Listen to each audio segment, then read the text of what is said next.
RD1, we're joined by head coach Pat Noonan following tonight's 1-0 win over Toronto FC. Pat, if you just want to start on that opening statement on tonight's match.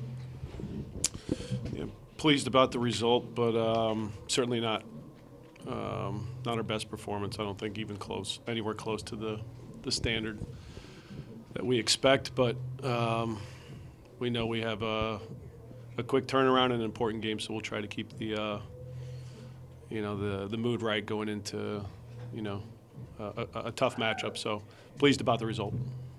We'll start with questions here. First with Carter. If you have a question on the Zoom, please use the raise hand function, and we'll call on you in sequence. Carter. Pat, congratulations on the result. Thank you. 6 rotated starters, I think it was, from Saturday to tonight. What are the challenges that present itself to maintain the consistency in the performance you were talking about night to night like that? These guys work with each other every day. We're in this long enough where everybody in the locker room knows it. I don't need to go, raising my voice. Did a good job in defending a lead for majority or for, the entirety of the game after we got the goal. But, with the ball, we really, I think, let ourselves down. But they all know it. So, we defended well. Kevin's goal is obviously pretty spectacular. How did you see that play developing, and what did you make of the goal? Great individual effort. How he's able to beat a defender, to get the ball on his weak foot and still have, the accuracy that he does to find the far corner. I think, really well taken goal. So I think that was certainly the highlight of the attack tonight. But it's good to see him, scoring goals. You mentioned the performance off the top not being where you wanted. Mm-hmm. You still outshoot them, really opportunity them. It could have been way more than one goal, I guess. What was it that stopped that in the build-up, and does that give you any kind of positive, at least, to take away from that kind of? Yeah, I don't have good answers right now for it. When I'm watching it, it was across the board, just lack of, certainty in what we were doing and comfort level on the ball, and I don't think it was the moments where the pressure was there. So we were just really casual, and I think lacking the energy, and I don't know if it's I don't know if you can use the excuse of the turnaround from the weekend, because we had enough time to recover and we had fresh legs. Hopefully one that we can throw away as far as the with the ball, but I still think that's been a struggle of our team as far as doing the simple things right. When we do the simple things right, we're pretty good. And tonight, I don't think we did that. But like I said, the defensive side of the ball was strong, and we limited them from creating a lot of dangerous chances over the course of 90 minutes. So that part has certainly been a constant, I would say. We'll go to the Zoom now. Laurel, you can go ahead. Thank you. Congrats on the win. Thank you.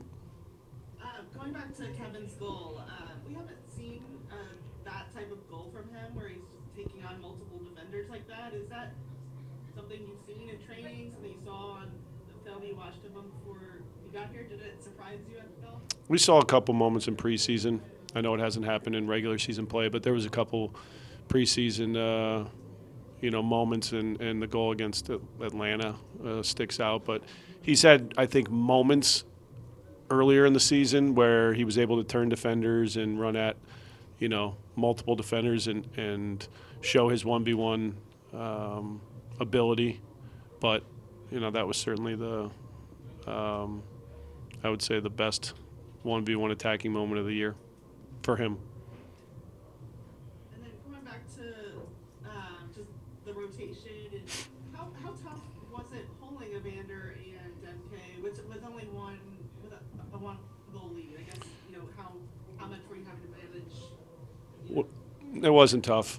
It wasn't tough. I mean, we have a deep roster. We have guys that we trust and believe in, and certainly those guys have carried the load this year as far as our attacking production. And this is the second game of 3 in the week, and we anticipate those guys are going to be on the field on Saturday. So it was a little bit of performance, managing the minutes and trusting the fact that we got guys that can come in and I think elevate our performance on the night. Because it wasn't just those two. There was, I think more that probably could have come off, but in how we were looking at fresh legs and who we thought could go 90 minutes and who we were going to need to manage, those were two guys that going into the game we thought, would be limited as far as, the minutes they were going to see. Can I get one more? Yeah, please. Okay, just because you have played in a lot of one-goal games, I know we talked about that a lot, but I was just curious, maybe this is about example because you have 3 games this week, but how has those one-goal leads impacted your subs? Do you feel like you've gotten a chance to really tactically, use the subs the way you want to?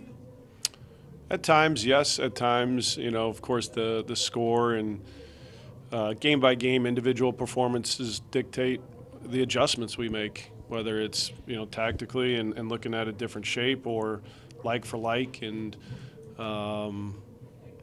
just making subs based on, guys that had good weeks and deserving of minutes. It's, it's certainly there's players that you put in that on the defensive side of the ball give you something different than with the ball, and guys that when you need a goal, those subs might look a little different. So it's a good question because there's been the 1-goal wins and that has probably shown more adjustments or subs coming on to help us protect the lead. But you're not always protecting a lead with a defensive sub or a defense-minded player. Sometimes, even tonight, we put Kai in at the end of the game, and Obi's sitting over there on the bench. And I was thinking about ways to get him on the field and, maybe go with a different midfield structure. But we felt like we needed something to allow us to hold the ball, to move up the field, and change the game that way. So it's Kai going in for Dado. When you have a defensive specialist in Obi that could have very easily been on the field. So we don't always look at the score and think that we need to put, defense-minded players or players that, know how to defend against the ball at a really high level, which is Obi. So. Pat, you mentioned Kai coming in there late. He's only been here for, 2 or 3 days. How was it important to you to get him an opportunity quickly? And were you surprised by how quickly he was available? No, it wasn't, forced. It was how the game was playing out. Again, I think Dada was one of the guys we looked at pushing 90 minutes, but I think he was, showing fatigue. And at the end of the game, there were enough plays where I thought his legs weren't there.